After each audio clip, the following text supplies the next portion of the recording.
Hujan deras diperkirakan masih berpotensi terjadi di Sulawesi Selatan, apalagi saat ini peralihan cuaca dari musim penghujan ke musim kemarau berlangsung hingga awal Juni 2020. Daerah yang berpotensi hujan tinggi termasuk wilayah Sulawesi Selatan bagian timur seperti Sinjai, Bone, Bulukumba, dan Sengkang.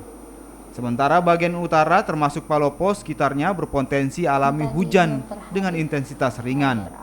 Warga pun diminta untuk tetap waspada atas perubahan cuaca ini.